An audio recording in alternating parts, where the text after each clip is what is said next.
ආයිබෝවන් සිලොන් නැග්දී අපි ඔබ සාදරයෙන් පිළිගන්නවා. ඔබ දන්නවා ඇති පොඩි ළමයෙක් ඉන්න ගෙදරක අනිවාර්යෙන් තියෙන ඖෂධයක් තියෙනවා. ඒ තමයි අසමෝදකම් ස්පීතු. මොකද ළමයෙකුගේ බඩේ අමාරුවක් නැත්නම් අජීර්ණ තත්ත්වයක් ආපුවාම අපි ඉක්මනින් ගිහිල්ලා තේ හැන්දක් පොවන ළමයට ඒ වගේම තමයි ක්ෂණිකව සුවපත් වෙනවා මේ අසනීපය. ඒ නිසා අන්නේ අසමෝදකම් වගාව ගැන තමයි අද ඔබ මේ වීඩියෝ එකෙන් අපි දැනුවත් කරන්නේ. මොකද ගෙදරකට තියෙන්න ඕන ශාකයක් තමයි අසමෝදකම් ශාකය. ඊටමත් ලෙඩ රෝග අපේ සුවපත් කර ගැනීමට අත්බේත් වලට ඊටමත් වටිනවා. ඒ නිසා අපට පුළුවන් මුළු තැන්ගේ කෑම ආහාර රස ගන්නවන්න වගේම මේකෙනුත් පුළුවන් රස ගන්නවන්න වගේම ඊටමත් ඖෂධ ගුණ. ඒ කියන්නේ අපිට ව්‍යංජනයක් හදා ගන්න පුළුවන් නැත්නම් සම්බෝලයක් හදා ගන්න පුළුවන් ලුණු විරිසක් ඒ වගේ හැම දෙයකටම එකතු කරලා අපේ ආහාර වේල රස ගන්නවන්න වගේම තමයි ඖෂධ ගුණයෙන් ඖෂධ ගුණයෙන් පිරි රසවත් ආහාර වේලක් හදා ගන්න පුළුවන් අසමෝදකම් ගහක් අපේ ගෙවත්තේ අපට හදා ගන්න පුළුවන් නම් මොකද පහසුවෙන්ම වගා කර ගන්න පුළුවන් ශාකයක් තමයි අසමෝදකම් කියන්නේ. ඔබට මේ දකින්න තියෙන්නේ අසමෝදකම් බීජ පැල තවං. මේකේ බීජ ගොඩක් දාලා තියෙනවා. ඒ දාලා තවං කරපු එකක් තමයි මේ තියෙන්නේ. ඔබට පත්‍ර බලන්න පුළුවන්. මේ වගේ පත්‍ර ඊටමත් සුවඳවත්. ඒ කියන්නේ හිතට ප්‍රිය කරන සුවඳක් තමයි දැනෙන්නේ. මොකද ආහාරයට ගන්නකොටත් ආහාරත් ඊටමත් සුවඳවත් කරනවා. ඒ නිසාම මේක ඒ සුවඳ වගේම තමයි ගුණයත්. ඔබට බලන්න පුළුවන් මෙන්න මේ වගේ පත්‍ර තමයි තියෙන්නේ. මේ පත්‍ර අග්‍ර කොටස. ඒ කියන්නේ උලක් තියෙනවා. මේ වගේ බෙදිලා එනවා. මේ කොළ ඊටමත් ඉහළට යද්දී පත්‍ර සමූහයක් වශයෙන් තමයි ගොඩක් මේ හැදෙන්නේ. ඒ වගේම තමයි උඩට ඇවිල්ලා ගහ මල් පිපෙද්දී සුදු පාට වර්ණයෙන් මල් පිපෙනවා. මල් පිපිලා සියුම් කියන කුඩා යට බීජ තමයි ඔබට දකින්න හම්බෙන්නේ. මේ බීජත් ඊටමත් මේ ගුණවත්. ඒ නිසා එකෙන් තෙලක් හිඳිනවා ඇත්තටම.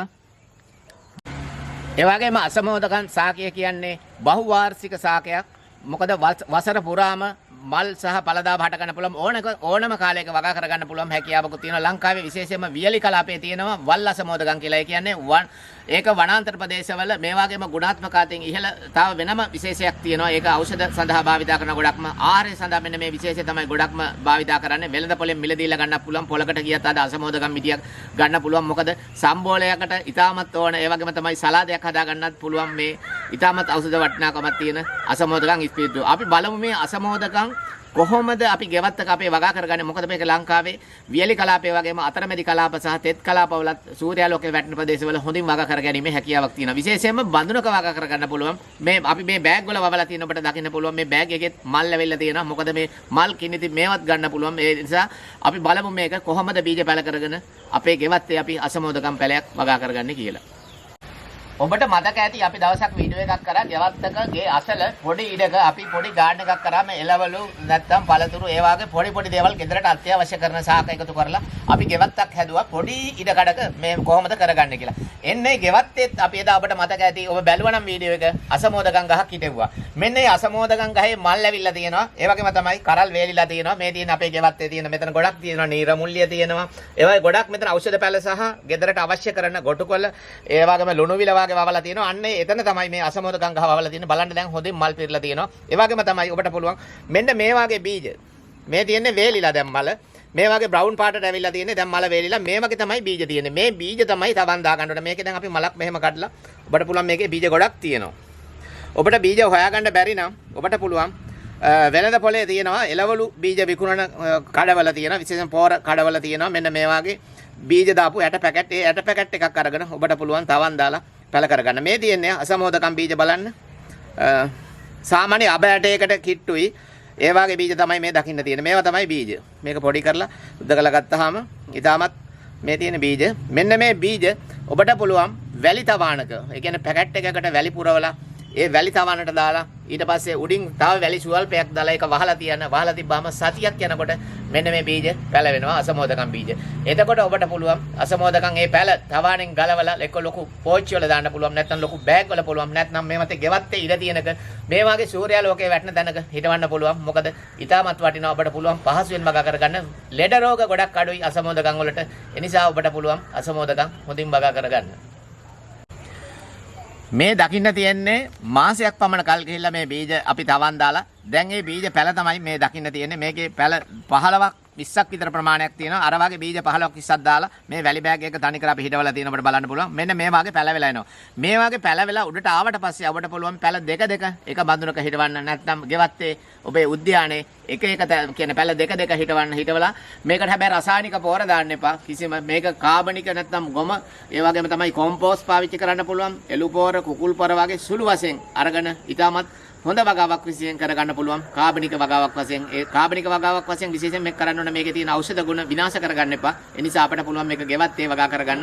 විශේෂයෙන්ම වියලි කලාපවල අපි හේම් වගාවේදී නම් මේකට කිසිම පොරක් බේතක් නැහැ. නිකම් වෙනත් බීජ සමග මේක ඉහලා අරිනවා. තැන් වල අසමෝදකම් පැලවෙනවා. මොකද ඒකෙන් අපි තමයි ඒකෙන් තමයි ඒගොල්ලෝ කඩලා වෙළඳ පොළටත් සමහරලාට මේක කොළ වශයෙන් ගන්න පුළුවන්. ඒ වගේම තමයි ඔබට පැල තවාණකින් ඔබට බීජ හොයාගන්න බැරි නම් මිලදීලා ගන්නත් පුළුවන්. මේවා පැල තවන් වල තියෙනවා කියන්නේ එළවලු බීජ පැල තවන් වලින් මිලදීලා ගැනීමේ හැකියාවකුත් තියෙනවා.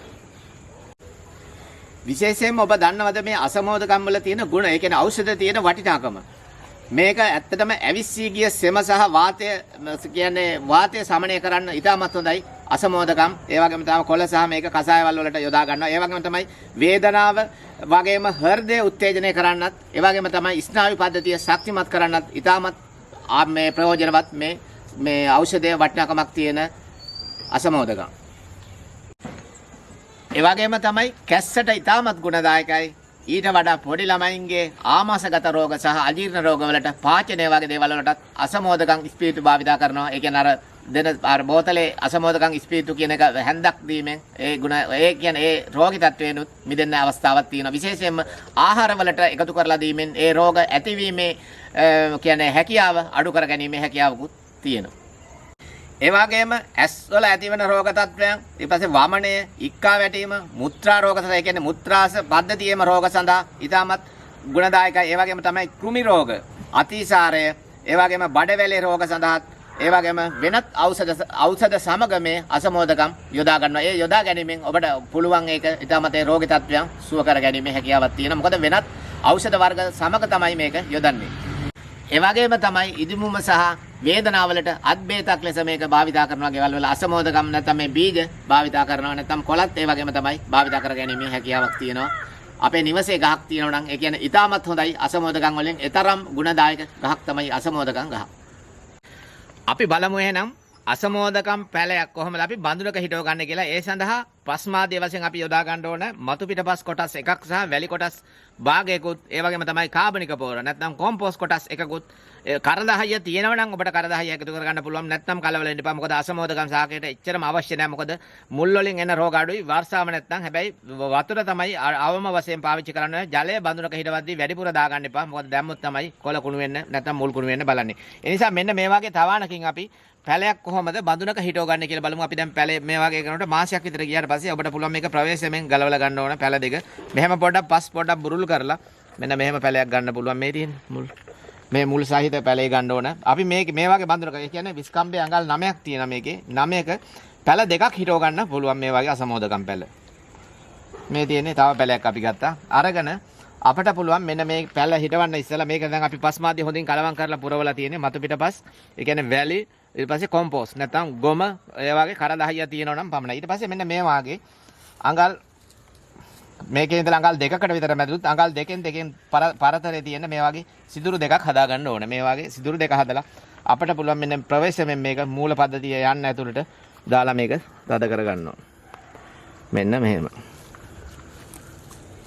මම පැලයක් දානවා. මොකද ගොඩාක් ලොකු වෙලා හිටවන්න ගියාම අමාරුයි. මේ වගේ කාලේ තමයි අසමෝදකම් හිටවන්න හොඳම කාලේ තමයි. මෙන්න මේ කොළ 5ක් විතර තියෙන කාලේ හොඳින් වගා කරගන්න පුළුවන්. මෙන්න මේ වගේ හිටවලා අපිට මේකට ජලය එකතු කරලා අපි හෙවණ තැනකින් තියන්න මේක දවස් 3ක් විතර යනකම්.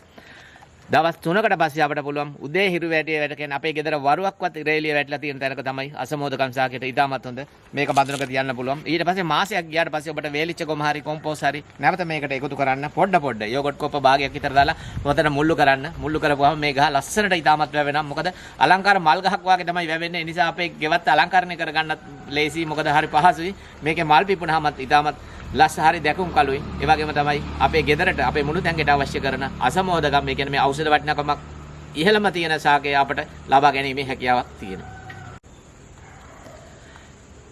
ඒ වගේම තමයි මෙවැනි වූ වීඩියෝ 200කට අධික ප්‍රමාණයක් සිලෝන් නැග්‍රී අපගේ ප්‍රධාන channel එකේ දාලා තියෙනවා. ඔබට පුළුවන් ඔබගේ ගෙවත්ත ස්වයං පෝෂිත ගෙවත්තක් කරගන්න.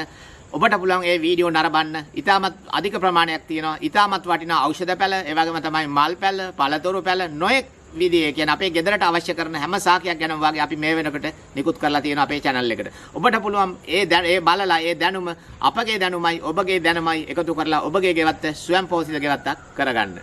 ඒ වගේම තමයි සිලෝන් නැග්‍රී අපගේ Facebook සංසන්දනය එකතු වෙන ආරාධනා කරන ගමන්ම සිලෝන් නැග්‍රී අපගේ channel එකත් subscribe කර bell icon එක click කරන්න. ඔබට පුළුවන් අපි දමන අංගනා වීඩියෝ ඒ සැනින්ම නරඹන්න. ඔබට සුබ දවසක්.